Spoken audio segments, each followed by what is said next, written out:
Welcome to my channel. Subscribe and enjoy my new stories every day.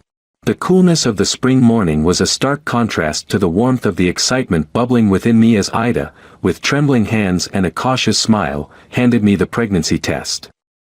The blue lines were bold and unmistakable.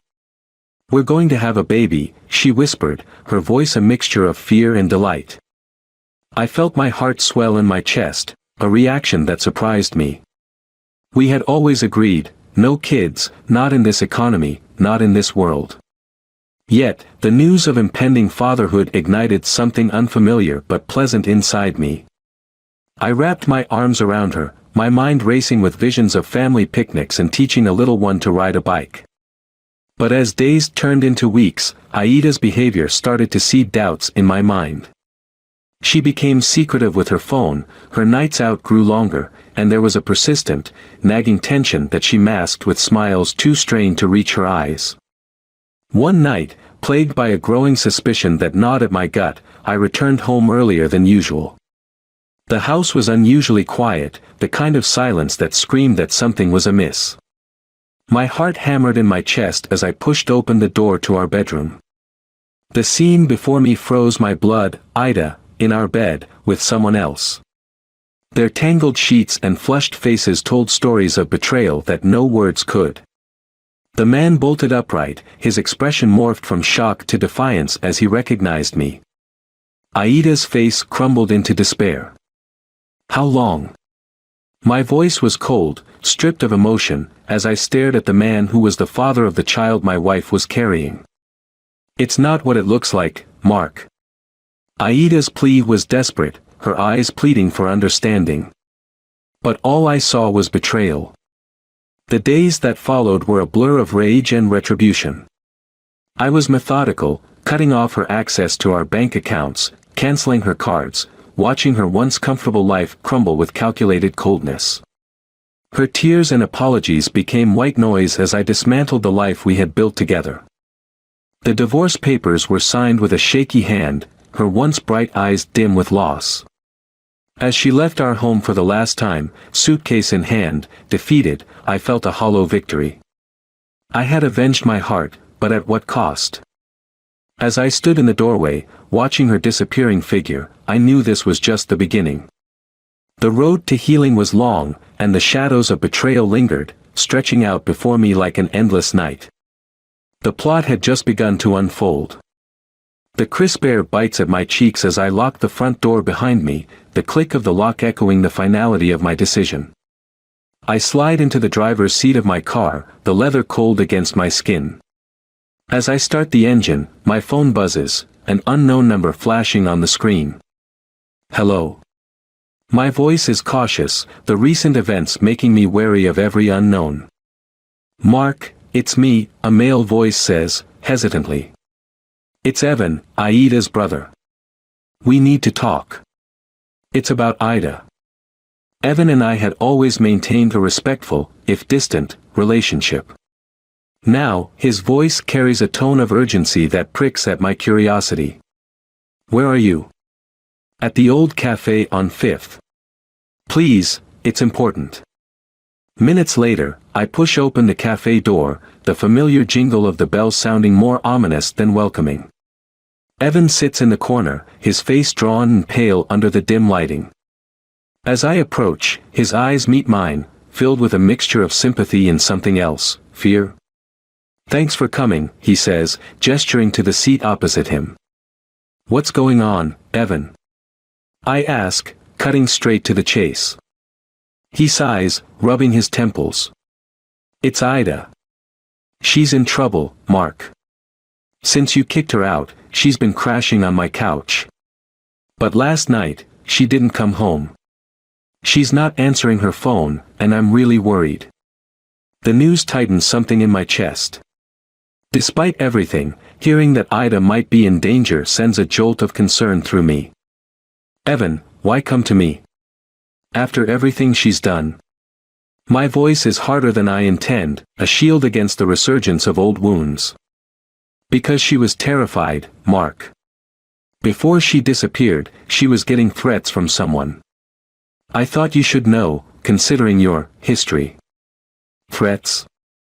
The plot thickens, and despite my anger, the protective instinct, undeniably tied to the remnants of love, flares within me. Do you know who was threatening her? He shakes his head, frustration etched deeply on his face. No, but she kept mentioning someone from her past. Someone dangerous. I lean back, processing this new information. If Ida is truly in danger, can I just sit back and watch? Isn't she still, in some convoluted way, my responsibility? I'll look into it, I finally say, the words tasting like a truce. But for Aida's sake, not for anything else. Evan nods, relief apparent. Thank you, Mark. Despite everything, she doesn't deserve this. Leaving the cafe, the night air feels even colder as I pull my jacket tighter around me. The streets are slick with the recent rain, reflecting the neon lights as I make my way back to my car. The drive home is restless. My mind races with the implications of getting involved again. But deep down, I know I need to find Ida, if only to ensure her safety and perhaps, in some way, find closure for us both. As the city lights blur past, the darkness isn't just around me, it's within, a growing storm that I can no longer ignore. The second chapter of this saga has just begun, and I'm driving straight into the eye of the storm. The steady rhythm of the rain against my windshield mirrors the pounding of my thoughts as I navigate through the darker parts of the city. Aida's last known location, according to Evan, was a dubious bar known for its less than reputable clientele. It's the kind of place she'd never visit unless driven by desperation or danger. Pulling up to the dimly lit facade of the Rusty Hook, my grip tightens on the steering wheel. The neon sign flickers, casting erratic shadows that dance across the puddled pavement. With a deep breath, I steel myself and step out into the night, the rain instantly soaking through my jacket.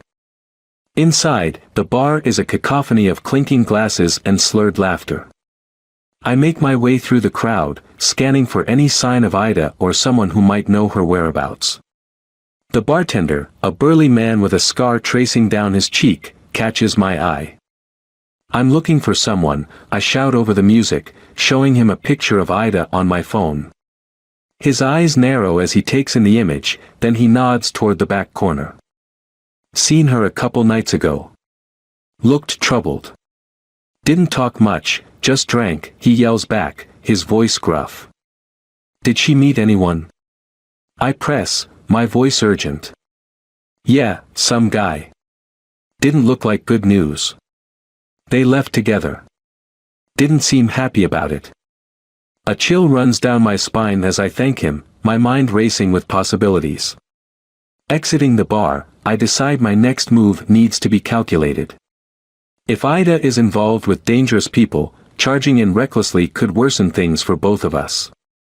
Back in my car, I dial the number of an old friend, Leo, who's now a private investigator. Leo, I need your help. It's urgent. Within an hour, we're sitting across from each other in a quiet diner, untouched coffee growing cold between us as I explain the situation. Leo listens intently, his expression serious. We'll need to track her phone, check her financials, see if she's been forced into something, Leo suggests, already pulling out his laptop. You sure you want to go down this rabbit hole, Mark? It might get messy. I have to know she's safe, I reply, the image of Aida's scared face in my mind pushing me forward. Using advanced tracking software, Leo manages to pinpoint Aida's last active location, a rundown motel on the outskirts of town. We drive there, the tension mounting with each passing mile. The motel is a decrepit building that looks like it hasn't seen upkeep in decades. We approach the manager's office cautiously. Leo does the talking, flashing his PI badge and explaining we're looking for a missing woman. Reluctantly, the manager hands over the registry. Aida's name is there, under 2 nights ago, checked in with a man named Darius Shelton. Who is he? I ask, my heart sinking. Bad news, Leo replies grimly. Known ties to local gangs. Drug deals, maybe worse. We leave the motel with a plan. Leo will dig into Darius'